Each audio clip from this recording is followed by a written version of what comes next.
നമസ്കാരം. വിഷുമായി സ്വാമി യൂട്യൂബ് ചാനലിലേക്ക് എല്ലാവർക്കും സ്വാഗതം.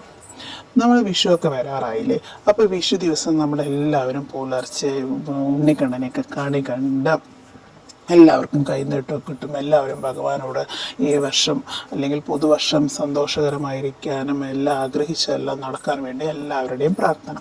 അപ്പം ആ വിഷു ദിവസം നമ്മൾ മഹാവിഷ്ണുവിൻ്റെയോ ശ്രീകൃഷ്ണൻ്റെയോ അമ്പലങ്ങളിലൊക്കെ പോയി പ്രാർത്ഥിക്കുന്നത് നല്ലതാണ്.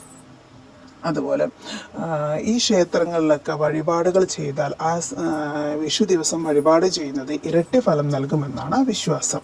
അപ്പോൾ പാൽപ്പായസ വഴിപാട്, വെണ്ണ നിവേദ്യം, തുളസിമാല സമർപ്പണം, സുദർശന ഹോമം എന്നിവയൊക്കെയാണ് പ്രധാന വഴിപാടുകൾ. ഈ വഴിപാടുകൾ ചെയ്താലെല്ലാം ഇരട്ടി ഫലം ലഭിക്കുമെന്നും വിശ്വസിക്കുന്നു.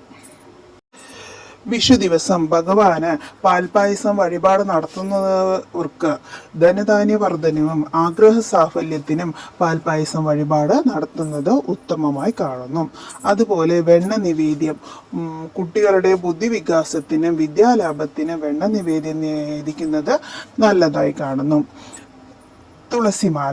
തുളസിമാല അർപ്പിക്കുന്നത് മനസമാധാനത്തിനും വിഷ്ണു പ്രീതിക്കും ഏറ്റവും നല്ലതാണ് തുളസിമാല സമർപ്പണം.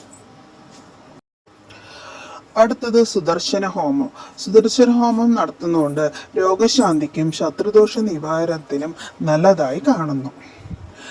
അടുത്തത് സന്താനഗോപാർച്ചന. സന്താനലബ്ധിക്ക് സന്താനഗോപാല മന്ത്രാർച്ചന ചെയ്യുന്നത് നല്ലതാണ്. ഭാഗ്യസൂക്താർച്ചന ചെയ്യുന്നത് കൊണ്ട് സാമ്പത്തിക അഭിവൃദ്ധിയും ഭാഗ്യസിദ്ധിക്കും എല്ലാത്തിനും നല്ലതാണ് ഭാഗ്യസൂക്താർച്ചന. ശ്രീകൃഷ്ണ സ്വാമി ക്ഷേത്രങ്ങളിലോ മഹാവിഷ്ണു ക്ഷേത്രങ്ങളിലോ വിഷു ദിവസം ഈ വഴിപാടുകൾ എല്ലാം സമർപ്പിക്കുന്നത് എല്ലാവർക്കും ഇരട്ടി ഭാഗ്യം നൽകുമെന്നും എല്ലാവരുടെ ആഗ്രഹങ്ങളും നടക്കാനും എല്ലാവർക്കും ഈ വർഷം നല്ല സന്തോഷകരമായി ഇരിക്കട്ടെ എന്ന് പ്രാർത്ഥിച്ചുകൊണ്ട് നിർത്തുന്നു. നന്ദി, നമസ്കാരം.